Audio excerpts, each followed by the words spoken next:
terlebih dahulu ya. Siap. Doa.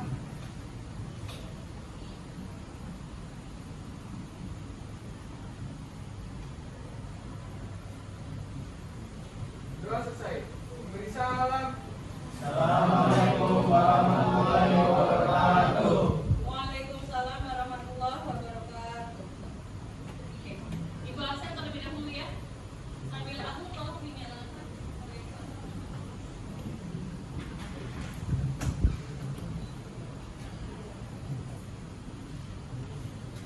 Ahlan, Ahlem,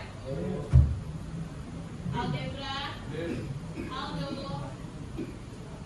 Abang mau masuk ya. Sakit. Nanti ini di.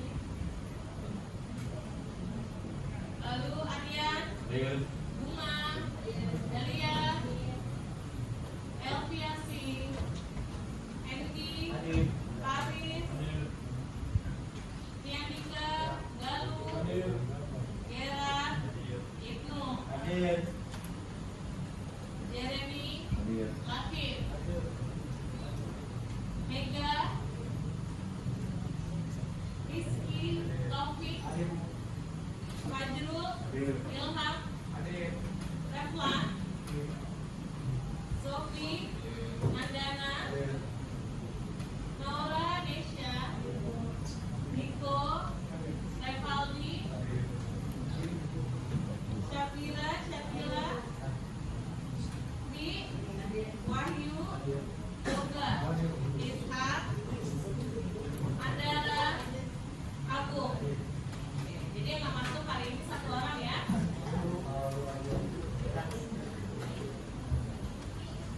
Oke, kita akan membahas materi bab 2 ya, yaitu mengenai perlindungan dan penegakan hukum di Indonesia.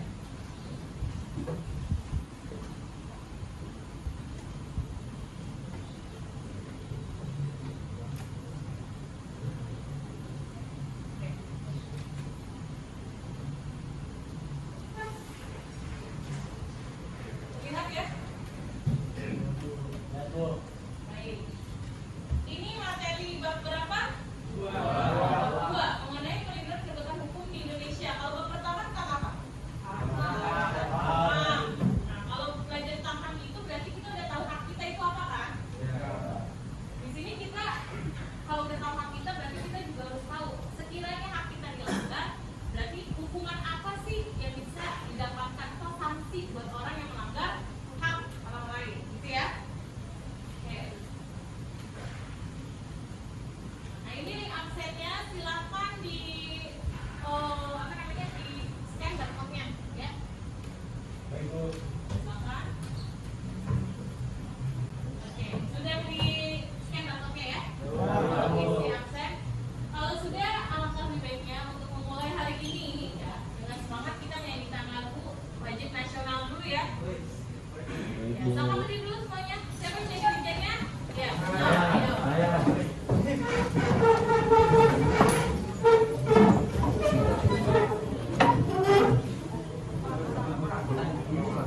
Bentar ya. Ibu gedein dulu volumenya.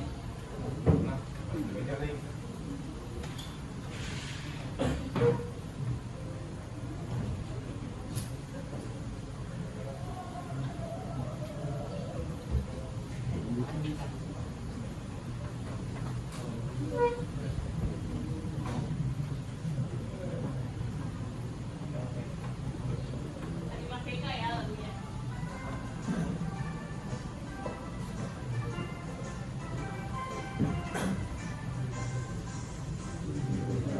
Agustus tahun 45, itulah hari kemerdekaan kita. Hari merdeka nusa dan bangsa, hari lahirnya bangsa Indonesia. Merdeka, sekali merdeka tetap merdeka, selama hayat masih dikandung benar. Kita tetap setia mempertahankan Indonesia. Kita tetap setia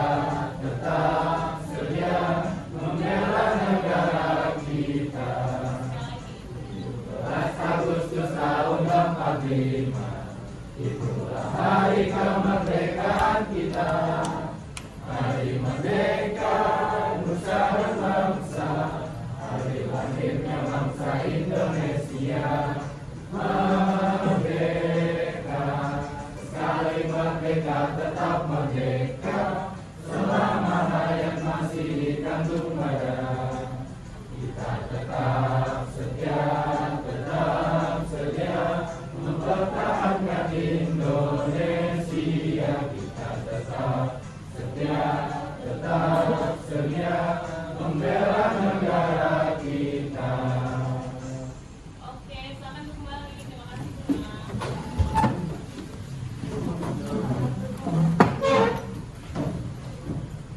Ini adalah KD-nya ya. KD-nya karena kita akan membahas kalau PKM itu kan ada 4 KD ya. Satu itu tentang sikap spiritual, yang kedua itu sikap sosial, yang ketiga itu pengetahuan, yang keempat adalah keterampilan. Nah kalau di kelas kayak gini itu biasanya 3 ya, dan yang 4. Jadi kalian nanti akan bisa menganalisis ya.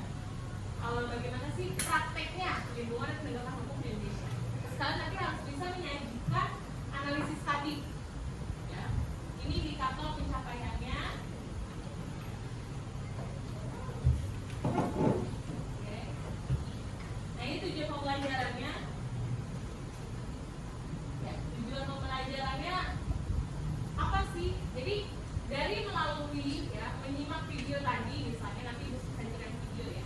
Kalian itu diharapkan bisa menjelaskan penegakan dan perlindungan hukum di Indonesia. Terus setelah mendengarkan penjelasan dari ibu, kalian diharapkan itu bisa mengucapkan bagaimana penegakan hukum dan perlindungan hukum di Indonesia. Ya dan lain-lain. Nah, ini ada quick testnya. Silakan di scan juga barcode-nya. Ya, silakan. Oke, sudah diisi quick testnya ya? Baik. Jika sudah ada, ini minggu kemarin sudah kita bahas. Jadi kita akan bahas yang selanjutnya materinya.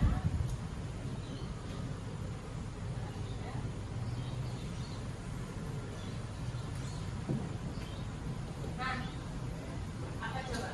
Ini tuh gambar apa? Gambar apa ini? Apa sih maknanya dari gambar ini yang bisa kalian pahami? Ketika kalian lihat gambar ini, apa sih yang bisa kalian pahami? Bisa kalian maknai? Ya, algebra. Hukum ranking bawah. Iya, hukum runcing bawah. Atau banyak bilang hukum itu sifat tumpul ke tapi tajam Bawah. harusnya hukum itu kan melindungi orang-orang yang haknya terlanggar ya, maupun dia yang posisinya di atas atau di bawah.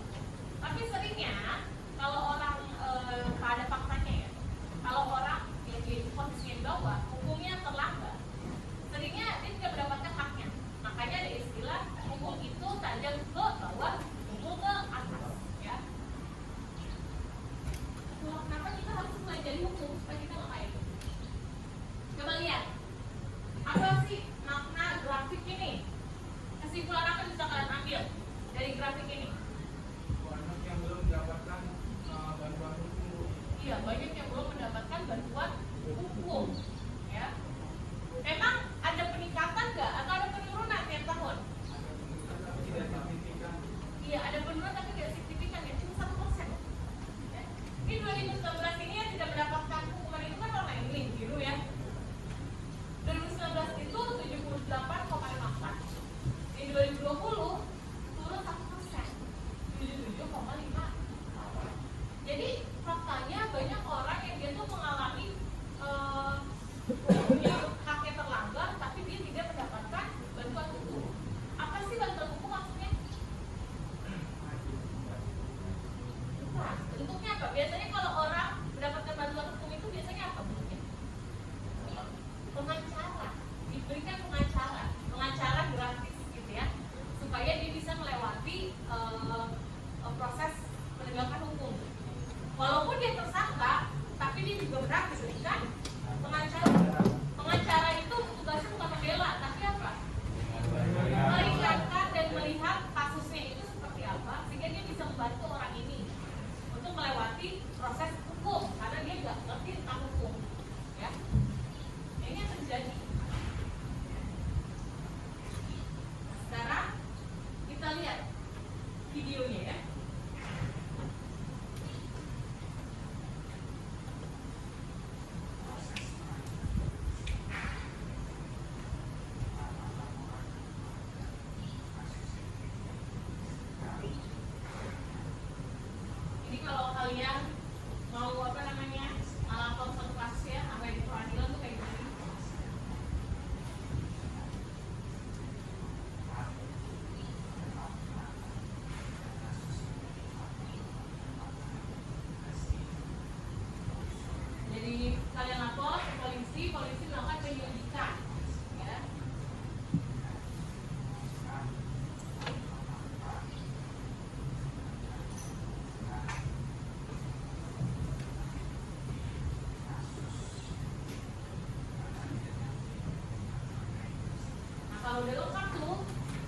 bukti-buktinya dimasukkan ke kejaksaan, ya.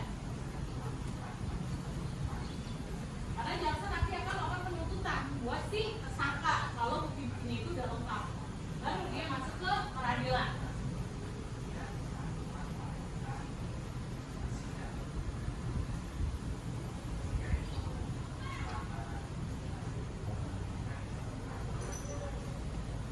Ya, ada umum tuh kayak apa coba? Misalnya apa peradilan umum? Kasusnya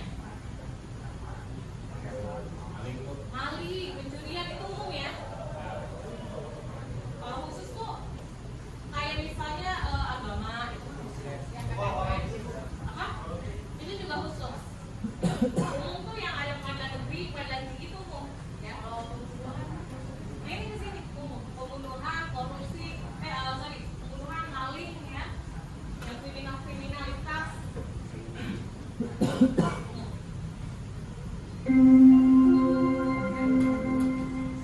Saatnya jam kedua dimulai. Nah, agama, ya, PPUN, militer. It's time to begin the second test. Sampai sini. Ya, sampai sini jadi kesimpulannya apa? Video yang di sini. Tentang apa videonya berarti? Tentang apa? Sampai sidangan itu ada prosedurnya. Pertama, pihak polisi dulu. Polisi itu melakukan penyelidikan dulu, baru penyidikan. Setelah penyidikan itu kan bukti itu baru dibawa ke kejaksaan. Kejaksaan baru ditunjuk di pengadilan. Iya betul ya. Jadi ini tuh tentang alur proses menuju ke persidangan. Jadi nggak segampang itu ya. Kalau kita mau melakukan suatu hal itu nggak segampang itu, nggak tiba-tiba langsung ke pengadilan. Ada alur prosesnya. Dan yang paling lama itu biasanya di bagian pembuktian ya. Ngumpulin bukti itu nggak gampang. Apalagi kalau misalnya buktinya itu orangnya udah meninggal ya, atau nggak ada CCTV. Itu sulit banget organisasi. Kalau pendek kamu masih ada buktinya, kayak Mirna, tau ya? Saya kasus mirip cyanida ya. Nah itu susah banget buktinya karena orang yang sudah meninggal dan nggak ada CCTV yang menunjukkan si pelakunya tuh. Ya, jadi cuma pakai teori-teori doang. Itu juga nggak begitu kuat. Ya, ya. Ada yang mau nanya ya? Berarti kalau misalnya pembunuhan itu harus diselidiki benar-benar gitu Bu? Harus, Sampai selesai gitu. harus sampai selesai. Kan cuma kan kadang kalau yang kayak kasus yang Ferdi Sambo itu ada skenario dan ada berbagai spekulasi itu bikin seru. Jadi kalau kasus pembunuhan pada umumnya udah ketahuan motifnya. Kalau yang ini motifnya tuh kayak masih abu-abu, katanya pelecehan seksual, tapi dia nggak mungkin ngelakuin kayak gitu loh. Nah itulah yang bikin kasus ini tuh susah atau lama selesainya, karena pembuktian menuju ke situnya tuh sulit. Ya. Bu, Ya. tapi bukannya kalau sebelum ke pengadilan itu harus di BAP dulu ya Bu? Iya, berita acara pidana nanti. Itu di BAP tuh maksudnya penyidikan. Iya, ke kejaksaan. Ya. Oke, ini kita lanjut ya. Nah ini adalah tugas kelompoknya ya. Sampai tadi ada pertanyaan nggak? Nggak ada ya? Sebentar. Nah ini lembaga peradilannya ya. Sudah Ibu jelaskan di minggu sebelumnya ya. Ini peradilan umumnya tadi, ini peradilan yang khusus ya. Biar kalian bisa lihat lebih jelas lagi.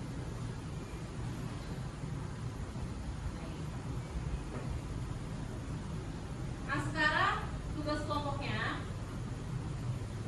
kalian ngapain sih? Kalian itu mencari ya kasus, oke, suatu kasus mengenai penegakan atau penegakan hukum di Indonesia.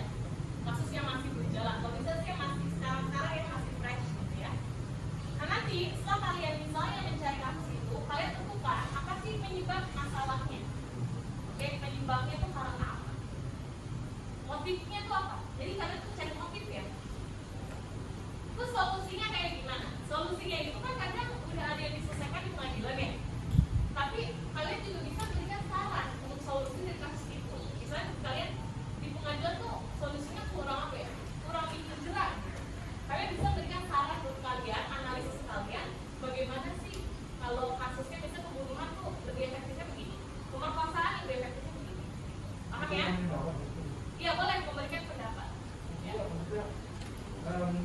sarannya itu hukuman berat. Iya, buat pelakunya. Kan solusi kan? Solusinya itu bisa berupa hukuman, bisa berupa misalnya pembinaan, apapun itu ya, berupa solusi, oke? Solusi itu kan sesuatu yang menyelesaikan masalah, ya. Nah, nanti kalian setelah buat laporan itu dibikin dalam PowerPoint, oke? Ya.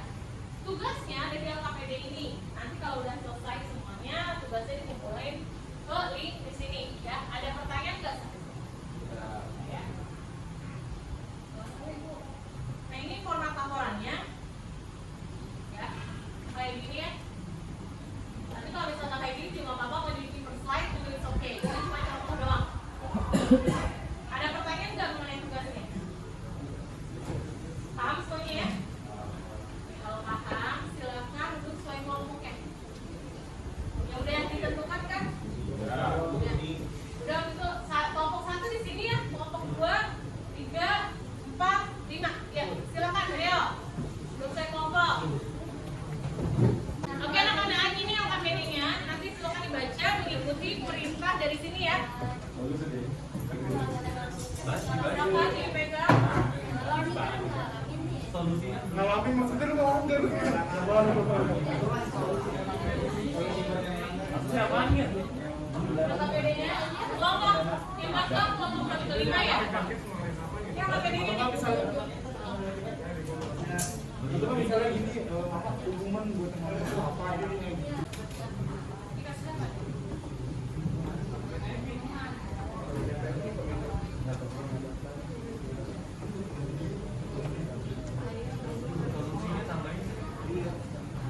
Udah selesai tuh.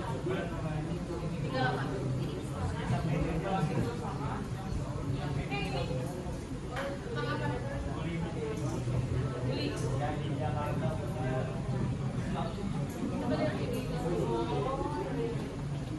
Bulinya tuh di mana kampusnya? Jakarta Utara.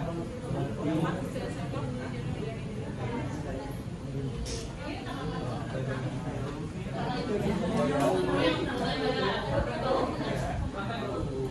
Tinggal apa? Ini tentang apa nih?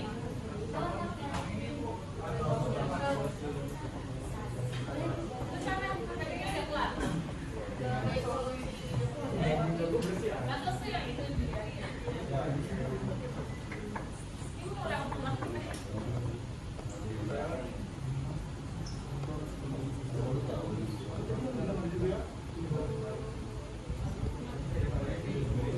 Ini apa nih?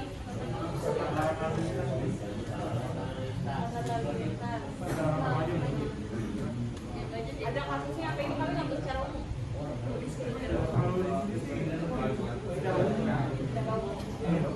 Jadi total kasus itu apa? Ini menunjukkan kalau banyak kasus pelanggaran lalu lintas yang belum aja. Tinggal apa solusi? Iya.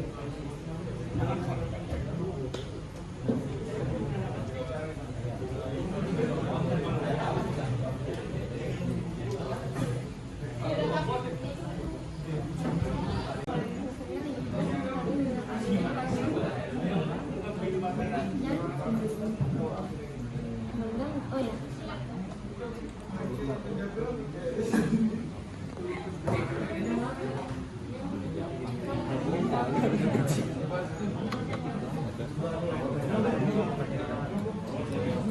Susi kondisi suap. Satu suap yang suap.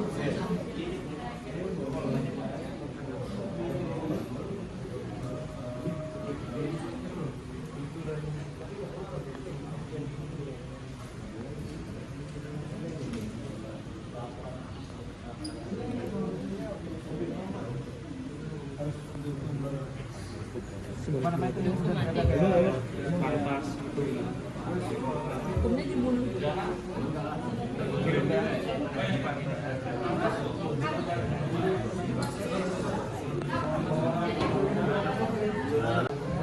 Oke anak-anak, waktunya 10 menit lagi ya. Setelah itu kalian presentasi dan ditanggapi oleh kelompok lainnya.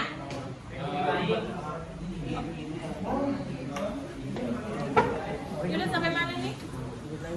Dari solusi Oke, 10 menit lagi waktunya ya. yang judi itu bisa jadi hak kecanduan judi bisa jadi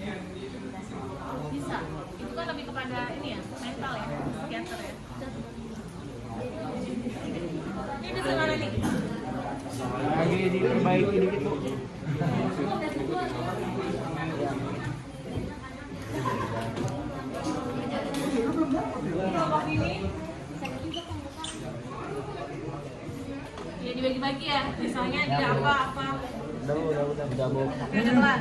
Ini nih, Udah. sosialisasi nih. Ini kelompok ini udah. Bagi-bagi ya. Dia ngejelasin apa.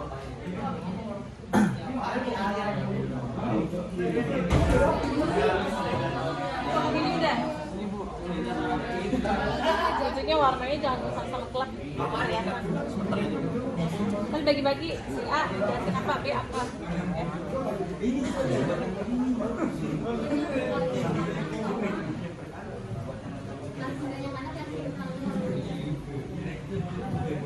Waktunya sudah habis ya. Sekarang silakan kita mulai presentasinya dari kelompok 1 ya. Silakan kelompok 1 maju ke depan. Ayo.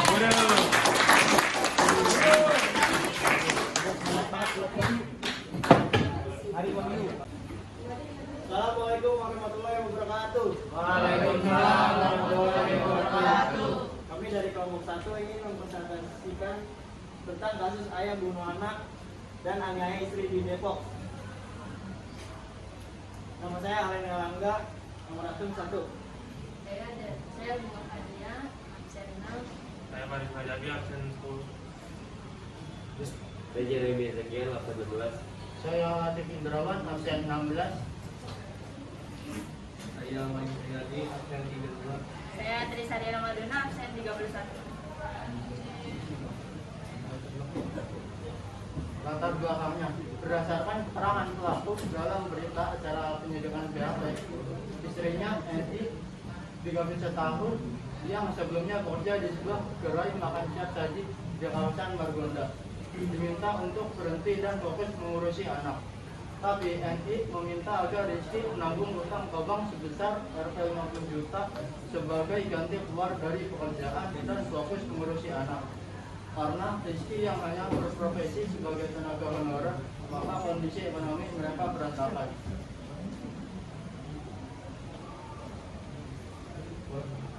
Penyebab sang istri meminta cerai. Sering terjadi cekcok karena suami sering pulang pagi. RNA merasa tak pernah dihargai sebagai kepala keluarga. Kesal dengan sang anak karena merasa diabaikan saat meminta pendapat cerai. Solusinya adalah terjerat pasal 338 KUHP. Barang siapa dengan sengaja merampas nyawa orang lain diancam karena pembunuhan dengan pidana paling lama 15 tahun. Dijerat pasal lain, pasal 4 Undang-Undang Nomor 23 Tahun 2004 tertuang tujuan dari penghapusan kekerasan dalam rumah tangga KDRT seperti pada sebuah kasus pembunuhan terhadap anak di bawah umur yang dilakukan oleh satu orang sebagaimana termuat dalam pasal 351 ayat 3 KUHP.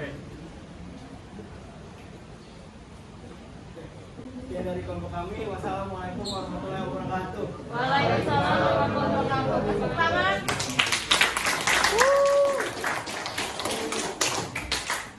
Ya, kelompok 2. Assalamualaikum warahmatullahi wabarakatuh. Waalaikumsalam warahmatullahi wabarakatuh. Kami dari kelompok 2 ingin mempresentasikan tentang kasus penegakan hukum dan penyebab terjadinya serta solusi dan SIRD. Ya, kami dari kelompok 2, saya Aldebran. Ya, Saya Giera. Saya Naura, saya Syakila. Saya Fajrul. Saya Taufik Rahman. jadi di sini kita mengambil kasus penegakan hukum, yaitu 4 siswa SMK bully junior di Jakut ditetapkan jadi tersangka.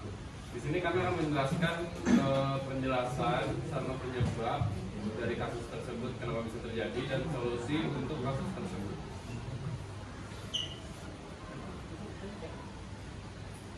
Ya, di sini ada penjelasan detail kasus perundungan yang dilakukan 6 pelajar sekolah menengah kejuruan atau SMK kepada juniornya di Cilincing, Jakarta Utara. Tengah diusut polisi, 4 dari 6 pelaku ini telah ditetapkan sebagai tersangka. 4 orang tersangka itu berinisial SA, AM, MS, dan FS. Keempatnya terbukti melakukan tindakan kekerasan kepada korban yang merupakan junior atau adik kelas pelaku. Keempat tersangka saat ini masih menjalani pemeriksaan di Polsek Cilincing. Mereka dijerat dengan pasal 170 KUHP tentang pengeroyokan.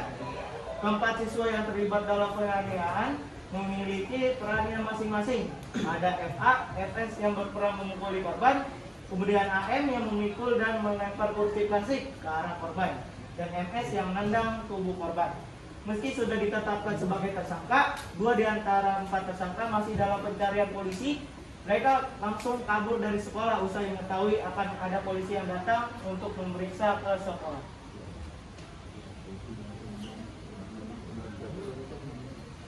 Penyebab terjadinya tindakan bullying. Polisi sebelumnya mengamankan 6 pelajar di SMK di Cilincing, Jakarta Utara yang viral diduga melakukan perundungan atau bullying. Menurut polisi, perundungan bermula saat korban bercanda kepada seniornya di kantin sekolah. Pada sebelumnya diberitakan jika seorang siswa SMK dikeroyok oleh kakak kelasnya, korban yang merupakan siswa kelas 10 dianggap berperilaku tidak sopan. Saat itu korban AF dan pelaku sedang makan di kantin sekolahnya. Kemudian AF yang berada di sebelah pelaku mengambil ayam dari piring pelaku. Kemudian mengembalikannya dan berkata tidak enak dengan nada yang bercanda. Pelaku yang merasa kesal dengan perilaku adik kelasnya tersebut kemudian menghajar korban. Teman-teman pelaku yang merasa geram dengan tingkah lakunya pun ikut mengeroyok korban. Akibat serangan tersebut, pelaku mengalami luka di bagian pelipis mata, dan diketahui dalam pengeroyokan ini 6 orang yang ikut menghajar korban, yaitu MS, FA, DL, FR, AN, dan FS. Solusi dari penyelesaian tindakan bullying dalam kasus tersebut. 1. Memberikan teladan dengan contoh yang baik. Bullying pada anak sering terjadi karena mencontoh orang-orang di sekitarnya. Sebagai guru, maka guru kita harus sangat berhati-hati dalam bertindak maupun bertutur kata. 2. Membangun komunikasi efektif dengan anak. Keluarga adalah obat terbaik untuk menyelamatkan anak dari penyakit psikologis.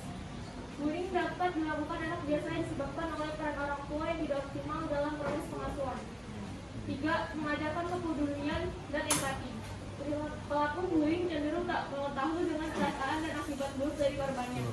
Jadi cara mengatasinya pelaku bullying selanjutnya adalah menanamkan kepedulian dan empati. Keempat, hukum pidana untuk pelaku. Terkait dengan bullying diatur dalam pasal 76C UU nomor 35 tahun 2014 yang berbunyi, setiap orang dilarang menempatkan, membiarkan, melakukan, menyuruh atau turut serta melakukan kekerasan terhadap anak. Ancaman hukuman bagi yang melanggar pasal ini adalah pidana, penjara paling lama 3 tahun 6 bulan atau denda paling banyak 77 juta rupiah.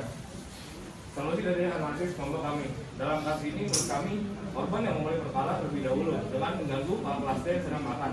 Namun tidak dapat dipungkiri jika bullying itu benar, sehingga tersangka dan korban dalam kasus ini harus mendapatkan pembinaan dari pihak sekolah maupun orang tua. Ya, sekian dari kelompok kami.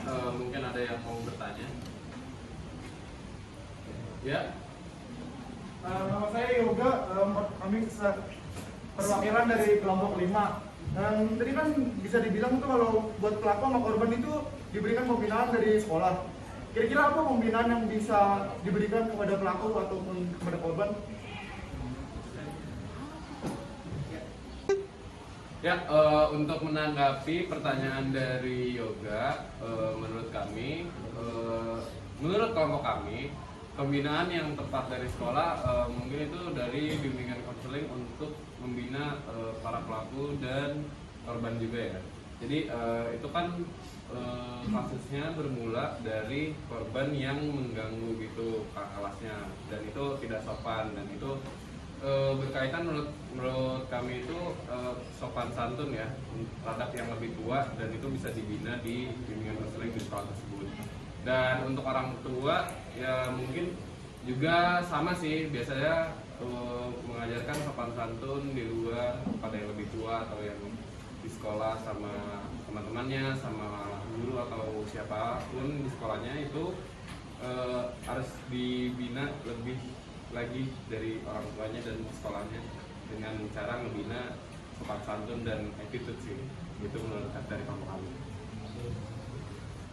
Baik, jawabannya saya rasa sih udah cukup buat menjawab pertanyaan saya. Baik, terima kasih. Ada lagi yang mau bertanya?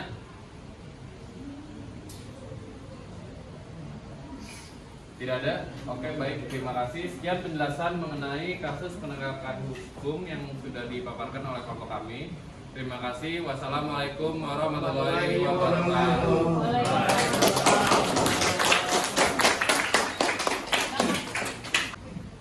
Assalamualaikum warahmatullahi wabarakatuh. Waalaikumsalam warahmatullahi wabarakatuh. Kami dari kelompok 3 ingin mempresentasikan tentang contoh kasus penegakan hukum yang ada di Indonesia. Pertama-tama nama saya Fiandika. Saya Nesya Yani. Saya Rizka Albana, saya Sofi, saya Rian Putra, Saya Mega. Dan saya Muhammad Ilham. Yang pertama itu kasus hukum Edi Prabowo. Mantan Menteri Kelautan dan Perikanan Edi Prabowo ditahan karena dugaan kasus suap benur atau benih lobster. Dalam kasus ini, KPK telah menetapkan 7 tersangka sebagai penerima suap. Ketujuh tersangka tersebut yakni Edi Prabowo, staf khusus Edi sekaligus wakil ketua pelaksanaan tim uji tuntas, Safri atau SAP, staf khusus Edi Prabowo sekaligus ketua pelaksanaan tim uji tuntas, Andreo Wimisanta pribadi atau EMP, kemudian Amirul Mukminin atau AM.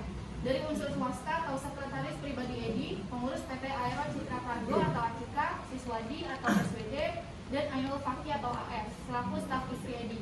Sementara itu, tersangka pemberi suap yakni Direktur PT 2 Putra Perkasa atau DPP, Suharjito atau SDT yang telah rampung penyidikannya dan sidang dalam perkara itu.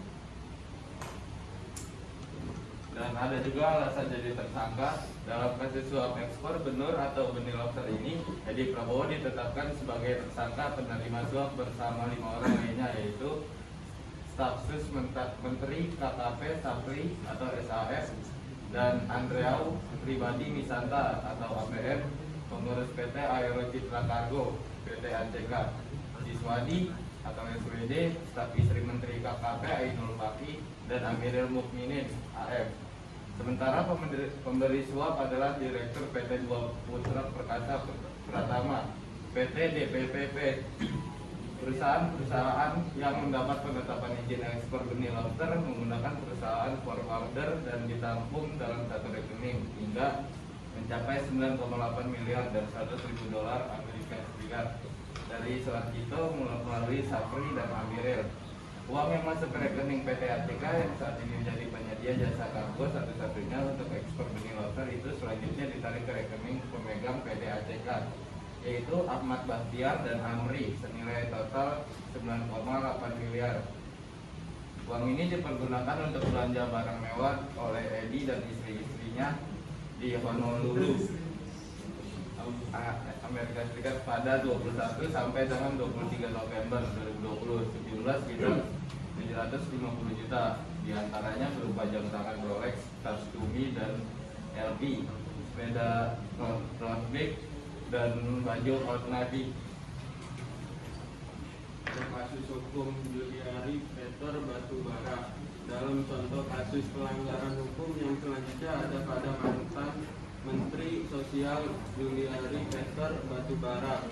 Adapun di dalam perkara korupsi bansos COVID-19, KPK menentukan Juliari Batubara, 2 pejabat pembuat komitmen di Kementerian Sosial, Metus Joko Santoso dan Adi Wahyono, serta 2 pebisnis Ari Van Sidarke dan Aridan Iskandar menjadi tersangka. KPK menduga Juliari menyunat Rp 10.000 berasal dari biaya paket pengadaan bansos COVID-19 seharga 300.000. Total duit yang dikira sudah diterima sebanyak 17 miliar para yang terduga korupsi dana bansos. Alasan jadi tersangka. Dalam kasus tersebut, KPK menetapkan Menteri Sosial Juliari Peter Batubara sebagai tersangka korupsi bantuan sosial atau bansos COVID-19. Penetapan tersangka Mensos dilakukan setelah operasi tangkap tangan atau OTT terhadap 6 orang, salah satunya anak buah Mensos Juliari. KPK menetapkan 5 orang tersangka sebagai penerima yakni JPB atau Juliari Peter Batubara, MJS, AW sebagai pemberi AIM dan HS. Kata Ketua KPK Firly Bahuri dalam jumpa pers di Gedung Minggu 6 Desember. MJS adalah Mateus Joko Santoso dan AW yakni Adi Wahyono, kedua pejabat pembuat komitmen di Kementerian Sosial. Sedangkan 2 orang tersangka pemberi yakni AIM atau Ardian IM dan HS atau Hari Sidabuke adalah pihak swasta. Penangkapan para tersangka kecuali Mensos Juliari Batubara dilakukan pada Sabtu 5 Desember dini hari. Penangkapan diawali dari informasi yang diterima KPK pada 4 Desember duit belasan miliar disita dalam operasi tangkap tangan ini. Mereka yang ditangkap langsung dibawa ke KPK. OTT KPK dilakukan terkait pengadaan bansos COVID-19 berupa paket sembako di Kementerian Sosial tahun 2020 dengan nilai sekitar 5,9 triliun rupiah dengan total 272 kontrak dan dilaksanakan dengan 2 periode. Ini ada solusi untuk kedua kasus tersebut. Dalam contoh kasus pelanggaran hukum mantan Menteri Edi Prabowo dan Juliari Batubara, sebelumnya banyak yang mewacanakan untuk mendapatkan hukuman mati.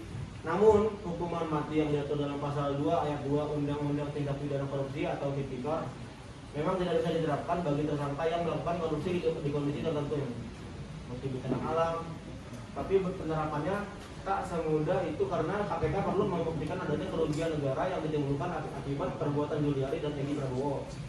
Akhirnya Ketua Komisi Pemberantasan Korupsi atau KPK, Firly Bahuri, menyebut 2 mantan menteri di Kabinet Indonesia Maju yaitu Juliari Batubara dan Edi Prabowo berpotensi dihukum seumur hidup atas perbuatan yang dilakukannya. Saat ini, pasal yang diterapkan terkait dengan dugaan suap yang ancaman hukuman maksimalnya sebagaimana ketentuan Undang-Undang Tipikor adalah pidana penjara seumur hidup.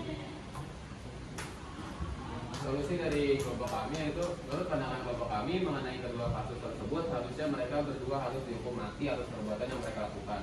Karena kasus yang mereka perbuat telah banyak merugikan banyak orang di Indonesia dan juga untuk mencegah kasus yang sama terjadi lagi. Ini akan membuat kriminal di masa depan yang ingin melakukan hal yang serupa berpikir 2 kali untuk melakukannya.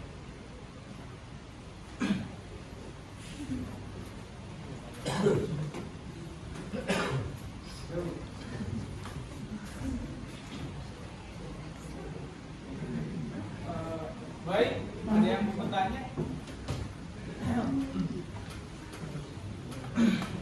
Pertanyaan? Saran? Tanggapan? Ya Yoga? Ahlan. Alan. Apakah dihukum mati itu layak untuk kasus di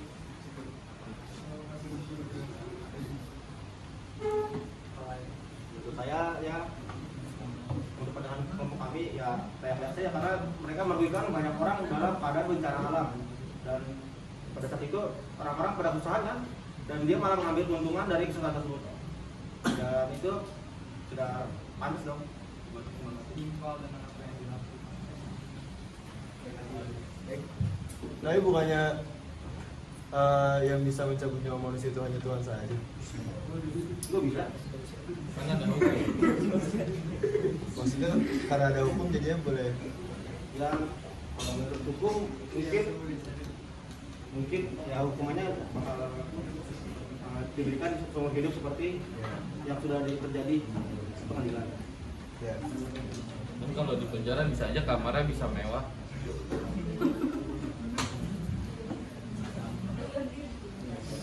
Ya Yoga, mau tanya apa? Kan Pak Juliari udah korupsi banyak tuh. Apakah Pak Juliari disuruh mengganti apa yang biaya yang telah dia korupsi?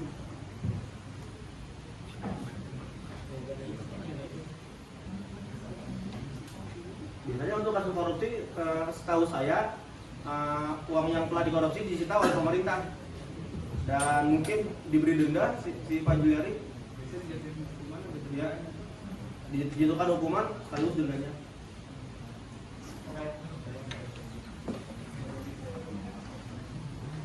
Sekian dari kelompok kami, dari kelompok 3. Wassalamualaikum warahmatullahi wabarakatuh.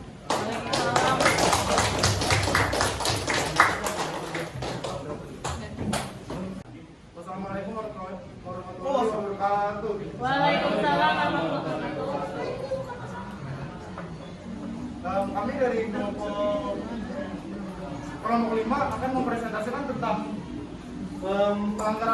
pelanggaran lalu lintas di kalangan remaja. Kami mengambil kasus dari yang umum ya, jadi tidak khusus gitu.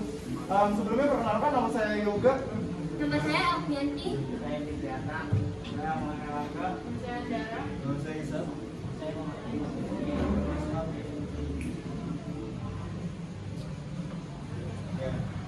Pembahasan berdasarkan operasi Patu Semeru 2022 oleh Dirlantas Jawa Timur yang dilakukan 9 Agustus hingga 11 September 2022 ditemukan pelanggaran lalu lintas yang dilakukan oleh anak di bawah umur sebanyak 5.192 kasus. Jumlahnya naik sekitar 50% dibandingkan sebelumnya yang hanya 27.513 pada Juni 2022. Bahwa pelanggaran lalu lintas tersebut dapat mengakibatkan korban kecelakaan maupun menabrak bahkan sampai meninggal dunia. Ini merupakan tindak pidana kelalaian.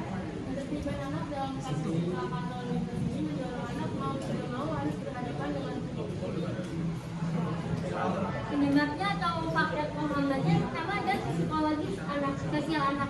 Itu adalah bisa seusia anak ini itu mencari dari dirinya, yaitu kurangnya pahamnya tentang bahaya lalu lintas, kurangnya paham mengenai memakai perlengkapan sesuai SNI, dan menghiraukan himbauan dari pihak kepolisian. Yang kedua, itu masih banyak anak yang tidak mau diminta keterangan terkait dengan kasus kecelakaan yang dialaminya. Mereka pun berpikir kalau memberikan keterangan akan diberikan hukuman berat atau dipenjara. Jadi mereka masih banyak yang tidak mau memberikan keterangannya. Nah, terus yang ketiga tuh masih banyak anak yang sering melanggar lalu lintas. Jadi anak-anak tuh karena masih muda, jadi mereka tuh emang pengen senang-senang dan gaya-gayaan aja kan. Nah, terus dia tuh ikut pergaulan yang gak benar, termasuk melanggar lalu lintas tuh kadang mereka contoh gitu. Ini juga berkaitan dengan psikologis gitu. Jadi mereka belum tahu bahayanya, yang mereka tahu itu melanggar itu keren, jadi mereka tiru. Terus yang selanjutnya itu sosialisasi terhadap lalu lintas belum maksimal.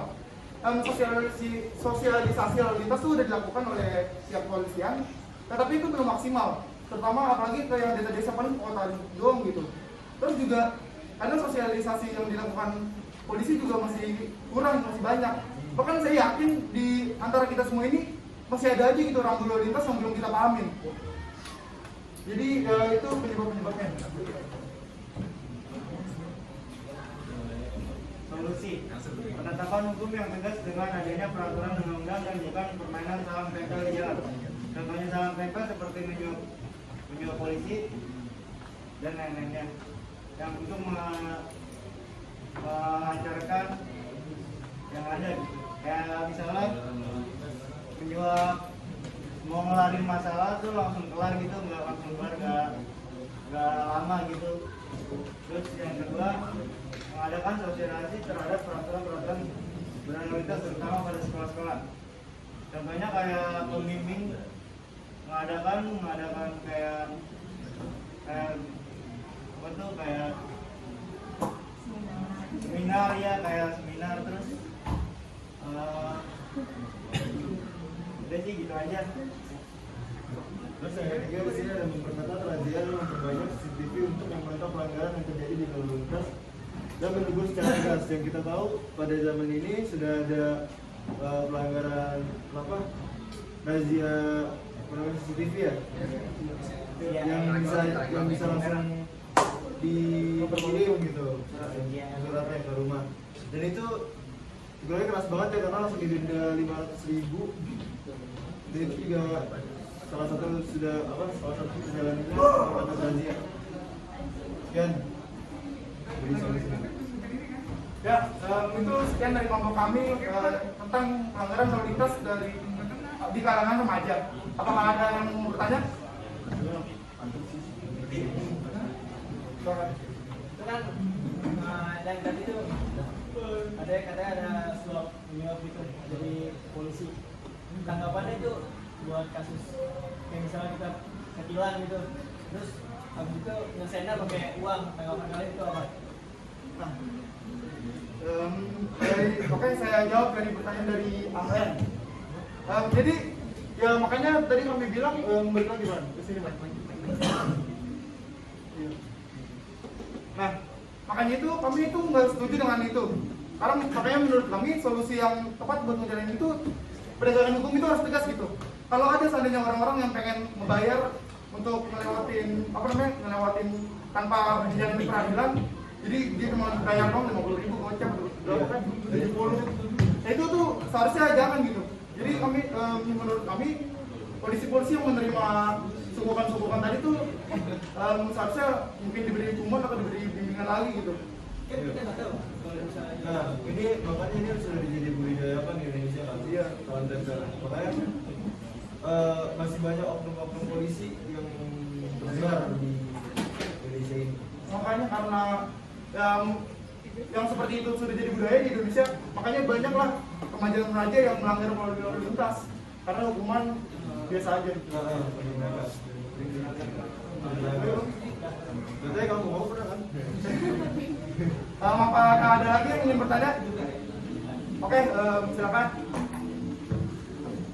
Nah, saya melanjutkan pertanyaan tadi yang tentang suap menyuap. Misalnya polisi melakukan suap menyuap tersebut dan ketahuan sama petingginya, apa yang hukuman yang akan dijatuhkan kepada polisi tersebut? Oke, itu sudah maksudnya internal ya. Udah tahun itu kamu ketahuan suap menyuap gitu. Kalau setahu saya itu dia bakal diganti dipindahin ke dimutasi. Biasa gitu. Kalau nggak dimutasi, kalau mau udah berlebihan mungkin di penjara polisinya itu. Iya, kalau dari yang saya tahu itu mungkin paling diskurs ya. Itu kalau ringan, tapi kalau seandainya memang benar-benar ya dimutasi, dipindahin gitu dari bidangnya kemana untuk mempermalukan polisi tersebut. Jadi Polda, Kapolsek.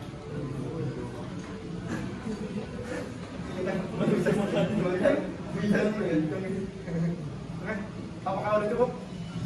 Oke, terima kasih. Apakah ada yang mau bertanya lagi? Ya, oke, saya rasa udah cukup. Sekian dari kelompok kami. Wassalamualaikum warahmatullahi wabarakatuh.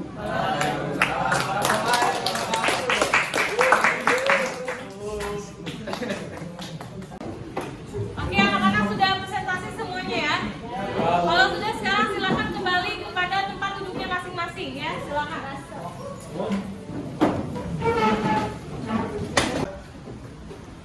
Oke, anak-anak tadi kan sudah 5 kelompok ya maju ke depan, sudah presentasi, sudah juga komentar lagi.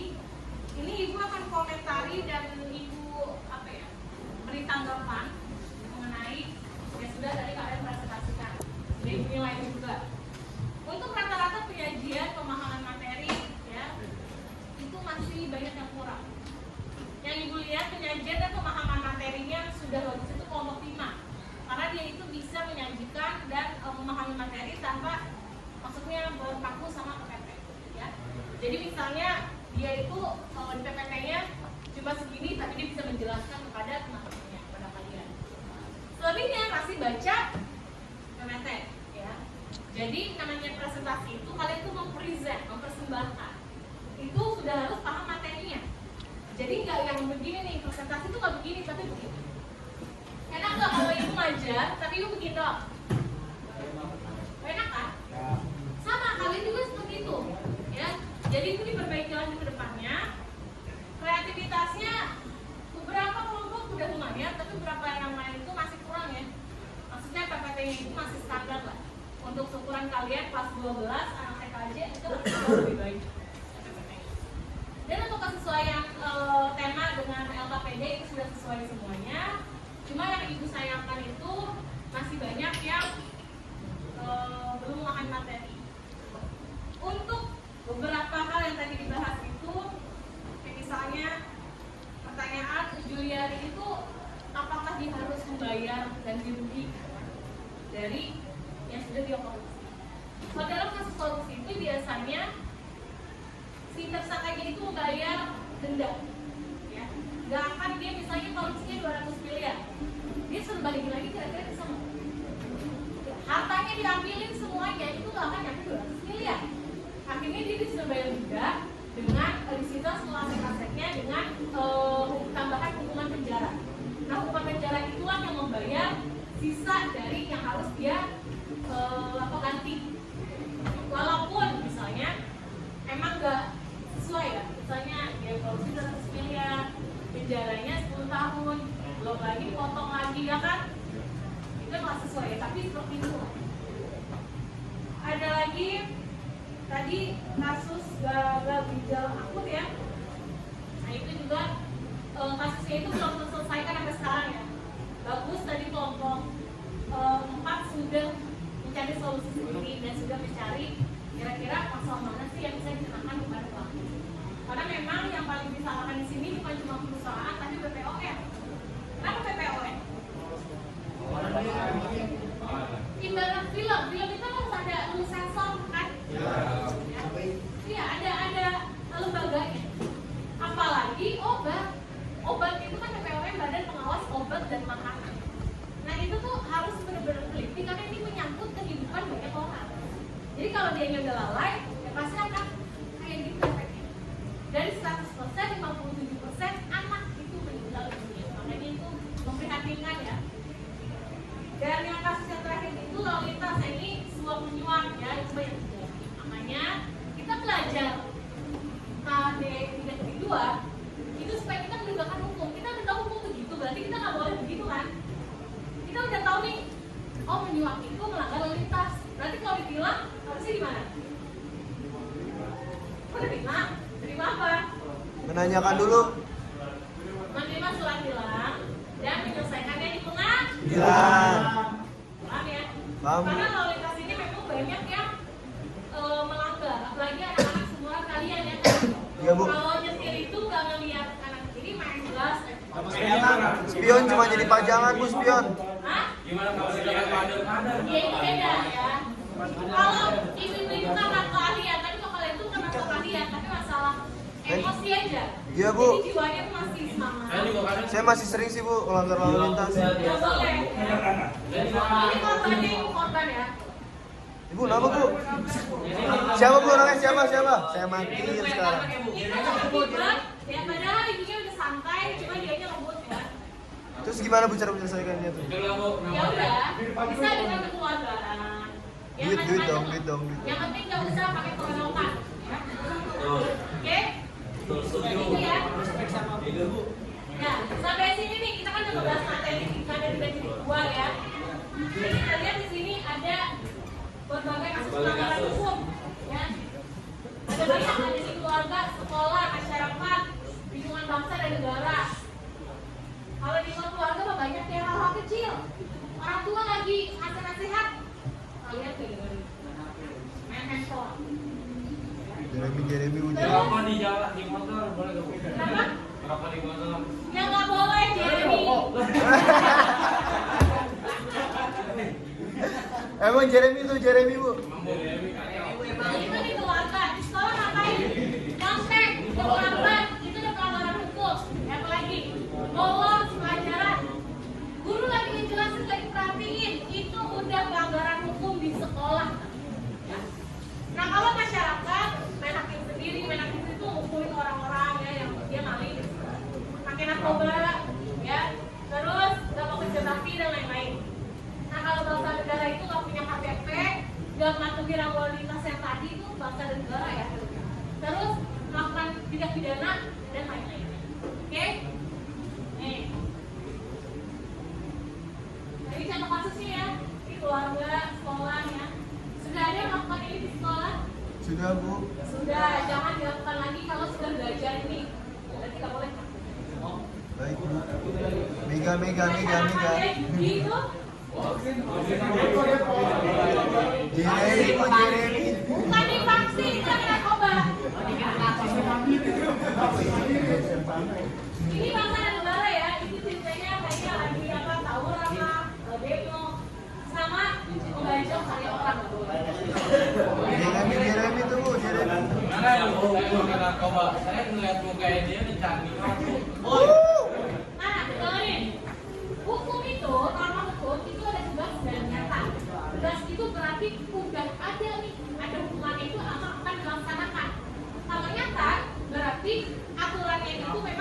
terdapat dalam Undang. Paham ya? Paham. Oke, kita udah bahas materi kali 3.2. Apakah ada pertanyaan sampai sini? Oke, berarti kita buat kesimpulan dong. Kesimpulannya apa berarti belajar hari ini? Pembelajaran hari ini. Ya, gimana Yoga? Kesimpulannya apa belajar kita hari ini? Saya Bu. Saya dulu deh. Hukum di Indonesia itu masih banyak yang dilanggar karena kurangnya kesadaran dari sendiri dan kurang tegasnya aparat hukum dulu.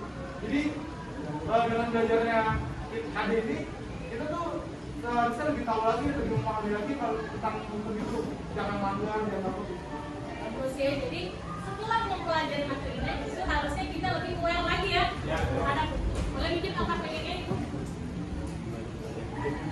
Oke. Selanjutnya, kalau sudah dipahami ya, nah kita akan melaksanakan proses ya. Ya silakan di scan dulu.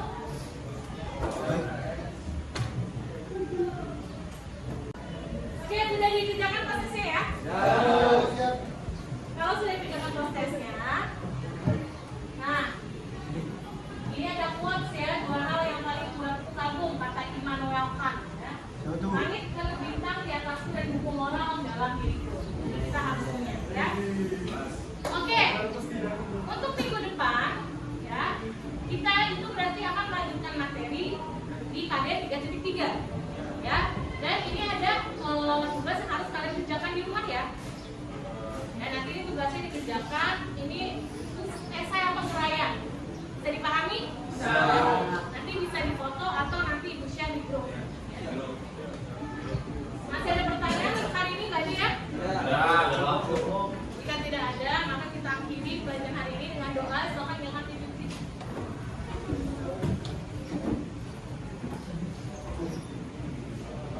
Selama mengakhiri pelajaran pada hari